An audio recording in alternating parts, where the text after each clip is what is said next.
ในส่วนที่เราสัมผัสซุปเปอร์สตาร์เลยคุณเป็นผ่านโปรก็ธรรมดาเนาะบรรยากาศเรียกว่าตื่นเต้นทุกวันเนาะเรียกว่าจะเอาไปฟังเนาะสบายดีจ้ะอย่าสิมาสัมผัสกันหรอกเอาแบบโคตรสมคือยังเกิดว่ายังลุงกันใช่บนกระแสนะถามมันจะเบิ้ลไปได้สิถามมันจะเบิ้ลทุกอย่างเนาะเอาเริ่มไปเนาะอาจารย์พวกผู้ซึกใหญ่ตอนเริ่มไปที่ท่านนิตบอกเนาะที่ออกไปเวียดนามเนาะดีใจเนาะว่าเขาเคยไปแต่เนาะก็ดีใจพูดมือเข้าไปเนาะฝนตกแล้วก็บืนไปฝนตกห้ามเขาก็บืนไปเนาะไปถามพระเทศเขาจนได้เป็นซะมีประยุงมีหลายอย่างมือที่สองมาเอามือที่สองมาเดี๋ยวจะมีคำถามก่อนที่สองชื่ออะไรเอาไปกับความทุกปืนเนี่ยมันซามีประโยชน์มียังได้ยังเขากับปืนไปจนได้มือที่สองมาเขากับตัวไปขี่กับเสาเขาก็เคยขี่เขาก็อยากขี่นะท่านบิดขึ้นไปกับหัวเดี๋ยวย้อนกลับมาดูตอนไปอุปสรรคยังเอาตอนไปชีวิตตอนไปวะถ้าเป็นรถเดี๋ยวจะรอรถก่อนเอาสำหรับตัวเจ้าเองเนี่ยพอให้ออกปืนสำหรับตัวไปวะมันขึ้นไปท่านบิดกับหักหรือที่เราได้เลยมันมียังนิดมันดีคุ้มหลายอย่างอย่างเงี้ยมันบึ้งปืนฟังอะไรฟังเล่าหรือฟังเดียร์ฟังเล่าเอ้าฟังเล่าเนาะก็ต้องมาเบียร์ให้อยู่เล่า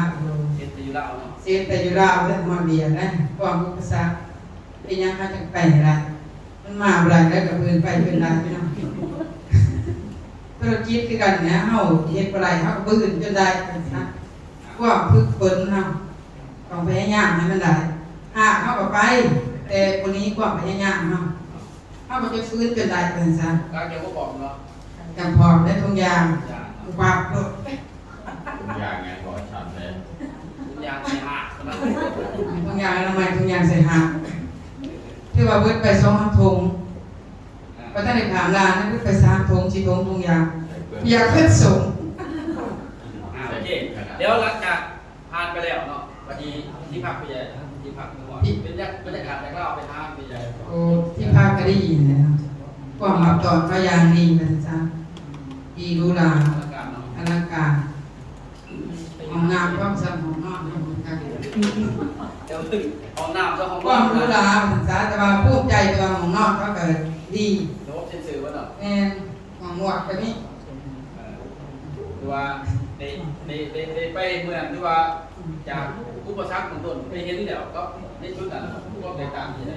แตกต่างเนาะว่าเฮาได้ไปฮอดกับเฮาได้มีความสุขเด้เฮาได้ไปคือว่ามันดีคือว่าเขาตอนทำเฮาก็ย่างดีพลังงานเขานะตัวหักก็คือว่าตัวหักดื้อผมกินเนี่ยมือเละผมกินมือเละผมกินมือเละก็ก็ยังว่าคล้ายๆคือเขากินตัวมือเละนะแต่ว่าเฮามันเมารถนี้เฮากินอะไรมันเพี้ยค่ะกินเวลาเขาก็ตอนทำเนี่ยอย่างดีก็อย่างแต่ว่าตัวเขาเองเขาหาเป็นยังเขากับปืนจนได้เป็นซะเดี๋ยวพาเนาะจริงเนาะเดี๋ยวเราจะนำไปเที่ยวเอาหลังจากมือที่เข้าไปเที่ยว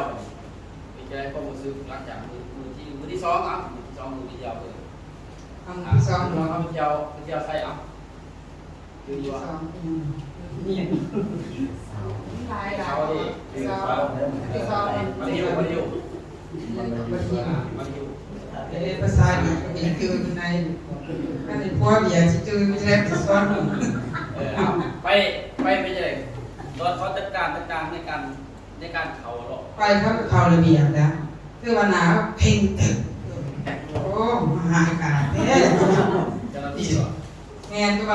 แบบว่าเป็นแผนกเขาเลยแผนกเขาหาเขาตัวกีกระเซาเราแนวหนาก็ติดนะแต่ยามันจะมีอยู่ด้วยหรอมีจะไปฟื้นมันก็ไปสีหนาจะรู้ไปเวลาทุกสีเนาะเราทุกสีอย่างที่ทุกสีเลยนะเป็นข้าวปลาจนได้เป็นซะเลาะคิ้วแบบว่าหอยผ้าได้ไปออกจากคิ้วได้ไปออกตายคือว่าเรียกปิด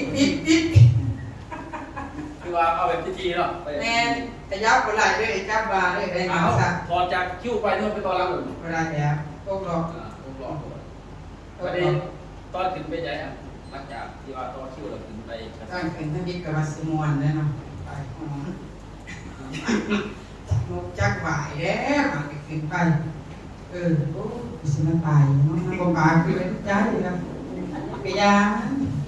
มันผ่านให้ได้มันเป็นได้มันผ่านให้ได้คือว่าวันนี้เป่าไม้คือเก่าขึ้นไปจนหอดเป่าไม้จนดับ ยืดว่าจะกัด ดับตึ๊บยาเนี่ย ได้หลักเนาะ ได้ หรือว่าบรรยากาศจะได้กับเศร้าอารมณ์จะอารมณ์ โอ้ยอารมณ์ของไปกวนหอดงานไป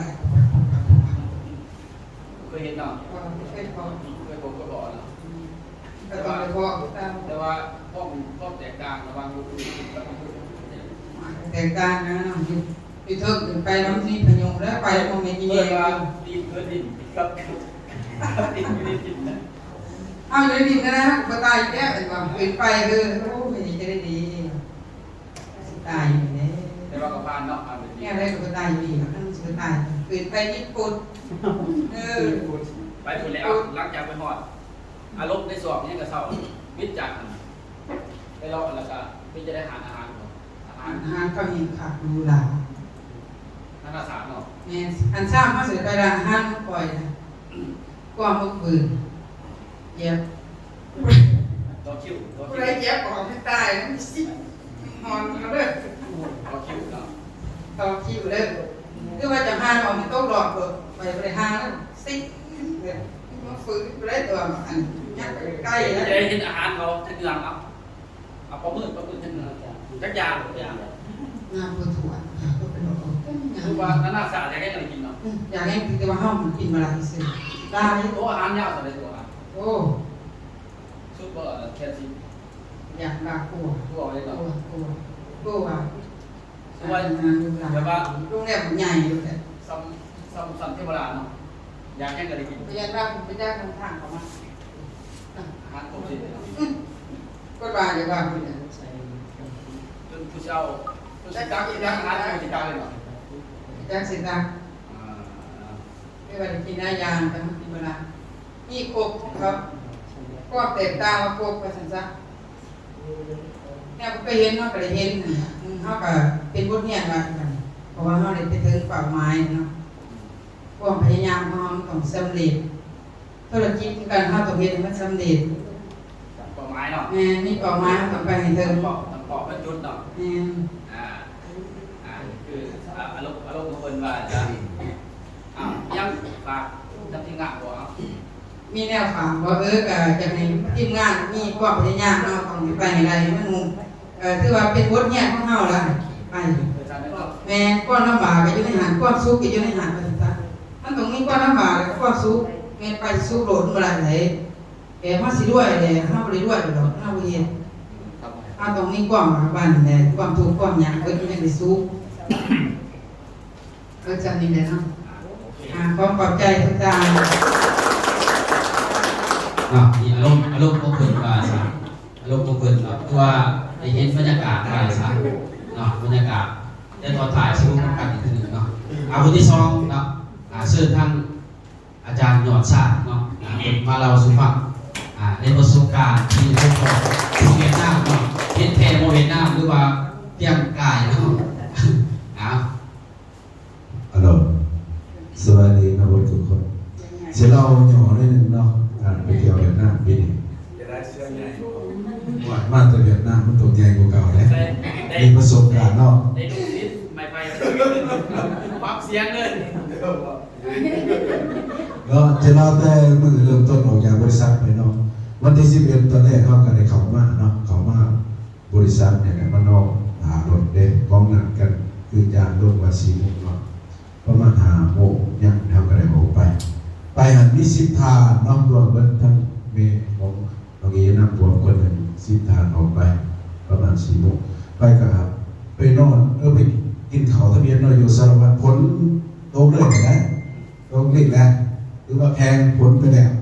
บริไปอยู่เรื่องบริเฮ็ดดอกเบี้ยมันพวกมันผลไปอยู่เขา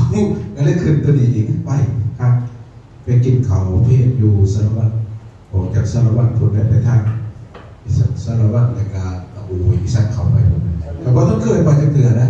ไปก็เป็นเนี่ยอาศัยผู้ที่เคยไปนั่นเนาะสมุยมันเขาทั้งสมุย พันโอยเนี่ยพันโอยยังพอ สิบพานไปเรื่อยพานไปเรื่อยลานลำไร่ลาไร่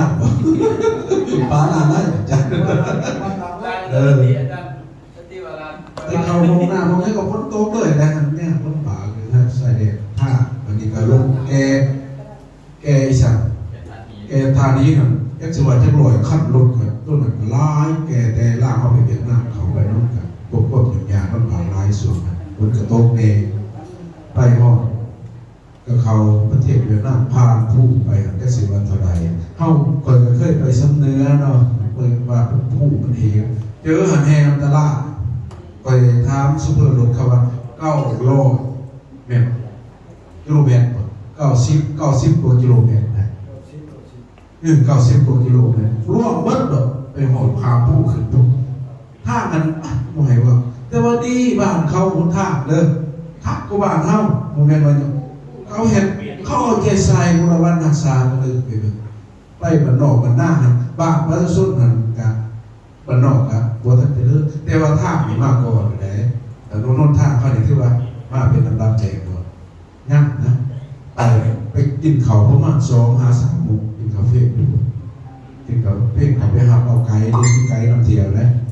ไก่คนเวียดนามเขาผู้นั้นทำให้สอนเป็นไก่ไปหอดห้องเยี่ยมประมาณ4-5 โมงแรกนอนกันนะประมาณไปเขาห้องเยี่ยม อาจารย์เคยชุบไอโฟน กินเขาเพศนะจะเล่นแล้วไปเขาเพศเขาเล่นแล้วเขาห้องแฮมกดแบบไอ้ซีลมแต่แรกเขาให้อาบน้ำเนี่ยกดไว้ให้กินเขา Disconnected. จริงๆว่าจะเอาไปแต่ว่าเขามันคนเต็มเลยเขาไปอาบน้ำก่อน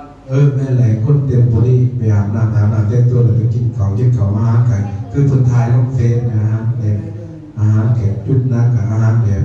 เดียนเขาไม่มีหัวจืดดิฉันเป็นรูปแบบนะกินข้าวกินยังเลยหอดประมาณ10 โมง10 โมงนะครับก็เตรียมกับเขามานอนอยู่ในห้องแฮมเขามานอนอื่นกันนั่งจะแม่นประมาณ7 โมง8 โมงเช้าจะออกไปอื่นเช้านั่งกับรถเตรียมเครื่องการเก็บสัมภาระเฮาแล้วป่ายต่างๆสิคือมันสิเปียวหูไปเที่ยวน้ำไปเวียกน้ำเบิ่งสภาพก็ได้เรียกก็ดีก็เข้าไปอันนั้นได้บนท่องเที่ยวเพิ่นนั่นแหละอีสัตสารบิววะซื้อบ้านสิบ่ได้ไปโอ้ยคนถามว่าประมาณ10,000 คนผู้ใดไปให้พักว่า10,000 คนถ้าเฮาบ่เฮามี10 คนน้อยที่สุดนะครับบางประเทศอื่นก็ไปเสียหลายเนาะเฮาหัน10 คนบ่หลายทางรูปทายนั้นถือทุ่งตกไปน้ำไกลติดตามเบิ่งกันเลยนะแล้วกระเป๋าเฮาก็บอกกันแต่ฝุ่นนอกระวังทั้งขาทั้งแนวอย่างก็รักการแก้กระเป๋าดึงมาทั้งหนาเงินน่ะบ่มีดอกก็บ่ลาเลยยันจะทุ่งน้ำนี่น้ำเสียเก่งสุดเลยน้ำกดเอาไปเด้อเราก็มาวัดอีสานแหมพระเจ้าเราก็พยายามเบิ่งคนเขาเบิ่งเฮาเนี่ยเบิ่งกองกายกันไปเรื่อยน้ำไปเขาไปแถวนี้ไปจังซี่มาจังซี่ไปจังซี่ไหนไปหอดสุดแล้วเขาก็เกี่ยวมันคือเพราะว่าอย่างไรมันจังหวะกับพวกขึ้นอันนั้นเองขึ้นตัวห้องอีสานกระเซาขนาดกระเซาขึ้นตัวนั้นหายมันแหละไปก็มันทราบสิขึ้นเท่าเขามองนั้นประมาณ1 ชั่วโมงปลายจังหวะยุดถึงกระเซาอะไรกระทำเองก็ไม่แห้งที่ใจเลยมาคนนั้นได้100ไม่เต็มเล็กมาทั้งหลังเข้าขึ้นตัวต่อไปประมาณได้บ่หลัก2 หลักเรื่องนี้อย่างยาวนึงเนาะยาเราลดมันเดี๋ยวโลกมันมาเฮาคือเลยนะขึ้นไปปลายไม้สูงเนาะนิดมาปลายไม้ว่าได้ระดับแนวต้องปล่อยกับน้ำโวยแบบว่าฮอหรอกนะแบบขี้ยกแต่ว่ามันแจกบนนอกมียากเป็นอยู่เท่าโคยขึ้นก็บ่ได้ไหวเลยอันนั้นตามตัวจริงมันหันมาคืออาจารย์บอกว่าวันนี้บ่ได้อันนี้มันได้ขึ้นแต่ก็มันลงมาให้หัวตายบุญตีหน้าเป็นบุญตีมันได้อาจารย์สูงมันก็คนกันใจอยู่มันขนาดไกลเขาบ่อยากเขาเคยเนาะเขาก็บ่อยากสั้นคือโอ้ตายเลยกูบัดนี้สุดบ่เรียบร้อยอยู่แท้ๆบ่คืนนะ นเขามันก็ยังเรียกกันขึ้นมาเต็มบัดเขาลงมาสวนถูไปโหลงวิ่งสิอยู่เนาะมันลงมาฟูขึ้นมาเนาะกั้นใจจะอย่าหอดไว้เกิดในใจนี่แต่ยังไงมันหอดได้บ้างนะเพราะเราบ้านนะสมตุกมันอยากตายว่าถึงเจ๊เขาบุกเคยไปหอดปั๊บเลยก็ใจไม่ให้คือรู้จะไม่ดีคุณเนาะเก่านะเข้าไว้กูคนบอกเบาทำใจเรื่อยๆเนี่ยคนคอยขึ้นคนพุ่งขึ้นคอยทำใจหลักนาหลักแต่ออกมาจังหวะไปถ่ายรูปบนมืออันนี้เด้ไปกับถ่ายอย่างแล้วลงมันหน่อยจับมันแบบปุ๊บรู้ว่าตายเนี่ยเพราะเราหมายฟังมันจะเสียผ่าเนาะแบบนี้ได้ผลขึ้นเราปุ๊บกับถ่ายเจ้าถ่ายกับถ่ายเผาหรือกูกอกไป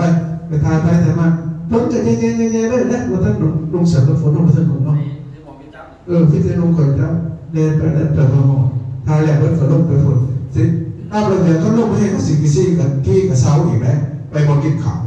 วันนี้กับเพียงไม่พวกไหนขี้กับเสาเพราะเขายุบกับเสาเสร็จเขาไปยุบปุ๊บขาดกระเดกระดาอยู่ในกับเสายุบเบอร์หนึ่งกูหายเที่ยวเลยบอกว่าลูกมันเองเดี๋ยวนี้ไปขี่รถไฟกับตัวแทนมันดีกุ๊บไปกุ๊บมากก้นอันตรายกันโตติดตัวนะก่อนจะเนี่ยได้10 คนเอาอย่าเด็กกันไปกุ๊บมาไปขึ้นรถไฟกันนี่แหละเข้าไปแมนยูเขามันมีฝนเขาเลยติดไว้แต่เด็กรถไฟเขาก็เลยขี่มาขี่รถไฟขี่กับขี่ลงไปเจ้าก็เมื่อวันแบบนั้นเองไปห้องนั้นแล้วลูกก็ยังปุ๊บไหลหมดเลยเสียไปกินข้าวตัวเองไปน้ำขึ้นนะกินข้าวนี่จะได้คนมันหลายสิพักนั้นเบกัวเสียงท่านว่ามีอะไรนะคือห้องมันเคยนั่นเสียงกูมาแย่กันสิมึงกินนั่นเสียเกิดแล้วมาแล้วพอแล้วขึ้นเลยใจไปแล้วตอนแต่เขายังเต็มเกินเลยนะไปหอดคนบอกว่าเนี่ยคนเอาเสือมันลงมันสั่นลงเนาะมันสั่นลงเนี่ยไปต่ออีกจะกินไปต่อหันก็ลงมาแล่ตาคนแต่เพื่อนกับพวกไก่ประโยคมันลงคนแง่แต่มันลงให้แรงกับไปปุ๊บเอาไปคือบอกกวงสะอาดนะมาดีเลยกวงไงแรงขึ้นลงลิ้นแค่ไหนยางก็นั่งกับลงลิ้นยางก็นั่งกับลงลิ้นมันนะบอกจะเลยเขาว่าบนนั้นเขาไปพบไปหาจ้าไปเห็นคนเต็มไปกินเขาบอกกันว่าอีสันสิเขากินลองดูเขากินกับแบบเขากินเป็นย่ำเป็น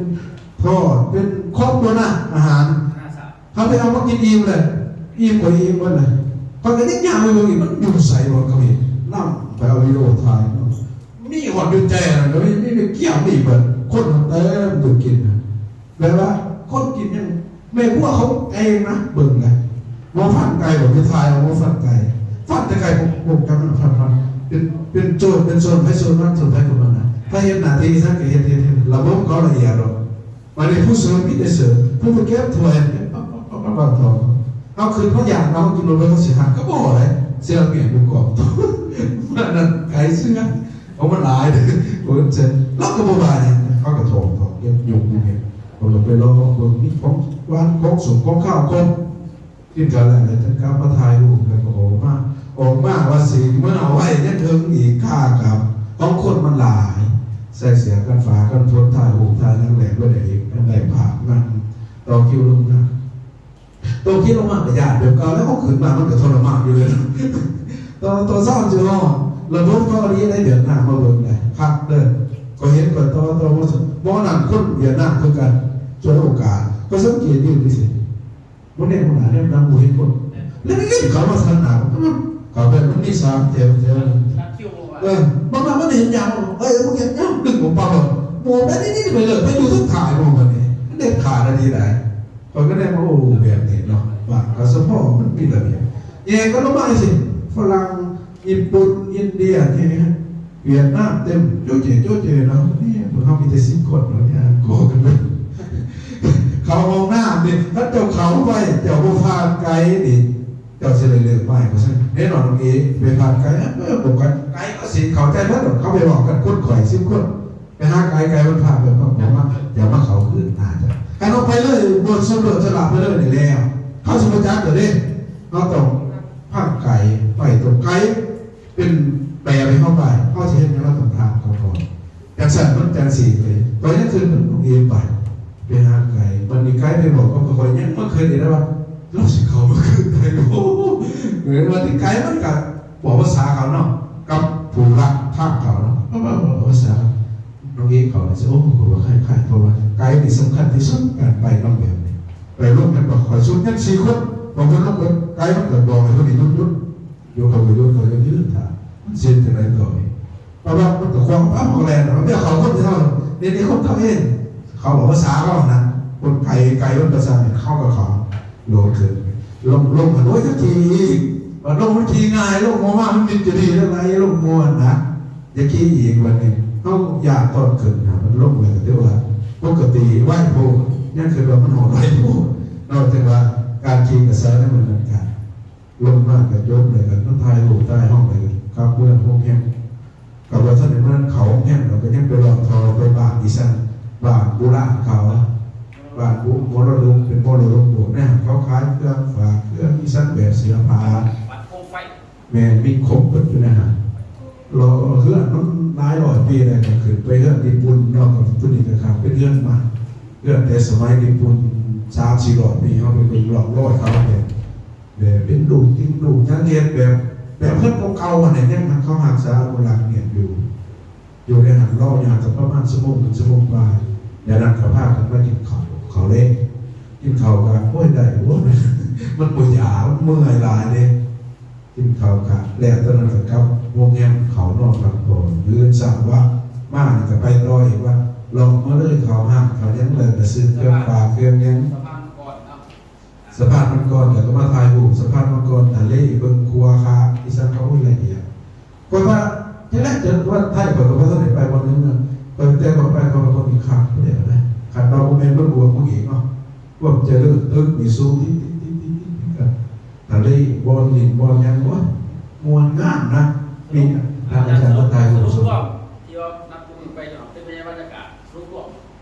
สรุปรวม นะมันมีทั้งสวรรค์สวิคมมุกยอเข้าไปเตียงนี่เนาะได้เห็นหลากหลายเลยเห็นพวกแบบว่าพวกแบบว่าสักเขาเราพวกจะเลิศเนี่ยพวกเป็นระบบพวกเขาหันหน้าข้างนะคนมาเบิ่งเป็นระบบระเบียบคอยสังเกตหอดเขาขับรถหอดเขานุ่งถือเขานุ่งกันนอกเบียดนี่เขาใส่กันนอกเบียดนะวันนี้เกิดนี่เขาก็ใส่เกิดเบียดก็ไม่เกิดรถนี่ก็มีได้รีวิวมีโบราณนะมีแต่รถเขาเองผลิตนะซิบ่ให้เขาดึงกันจะดึงเขาซอยกันเองประเทศเขาแต่ว่าตัวนี้เขามาเบิกบ้านเขาเนี่ยขายกาแฟ1 ตื่น 1 2 ตื่นไปส่งเสริมรถไทยสื่อเรื่องไทยการเปรียบเทียบเขานะฮะเขามีระเบียบเขาแบบว่าส่งเสริมสนับสนุนกันเงินเขาบอกคนมาสังเกตแบบ เทียบใช้ธุรกิจธุรกิจขึ้นมาเทียบใส่กับเขา ครับ10,000 คนที่ว่าเขาห่วงนี่กิจกรรมประเมินเนี่ย10,000 คนนี่นั่นนะ ในบริเวณในเมื กา อง ร เขา เขาแบ่งแต่2ไอ้นอกผู้เป็นความพิเศษแต่ว่าเขาสามารถคุ้มครองได้เบิด ก็นี่ก็ยังเสือเขาเลยพวกแบบว่าพวกตัดสินใจกับแม่พวกเขาเห็นหลักเห็นนะเขาคุ้มระบบเขาได้เท่านี้เพี้ยนเท่าเป็นยังเบื่อหน่อยคนอยู่เนี่ยทั่วประเทศเขามาเที่ยวอยู่ในบ้านนั้นแต่ว่าไปได้ไปกันที่ว่าคุณว่าจะน่าสู้เต๋อเนี่ยจะได้ไปเห็นน้องไปเห็นอะไรกันไปถูกจากประสบการณ์ความจริงการเห็นกันที่เขาได้เห็นมันในการระบบการบริหารจัดการเขาว่ามีวันนั้นว่าจะเป็นจุดอ่อนเพื่อนพนักงานเขาก็เห็นเป็นเทปประเด็นท่าเฉพาะพนักงานเขาก็เห็นอย่างไรเป็นโซนให้โซนมันนะว่าเลยมั่วทั่วที่พวกเก็บเงินพวกเห็นอันนี้แบบเป็นพวกไปพวกมันแต่ตามจุ่มตามโมเวลาเขาละเอียดครับหยดก็มาคืนเนาะในหนึ่งวันสรุปรวมเลยว่าการมาเห็นธุรกิจเท่านี้โค้งไปตามสินค้าตามระบบก็บอกไปหลอกก็ให้เพื่อนไปเต็มดอยนะท่านไปพบกระเทือนนี่ก็คือว่านี่คือกันไปเที่ยวกันกันไหนว่าเที่ยวกันหลายเนาะแต่สั่งก็ขอบคุณใจนางฟังกันเนาะเลยคือเที่ยวกัน เนาะนี่คือสุดยอดอีกแบบนึงเนาะที่ว่าได้เอางานได้เดินในชีวิตครั้งนึงเนาะได้ไปเดินได้ไปเที่ยว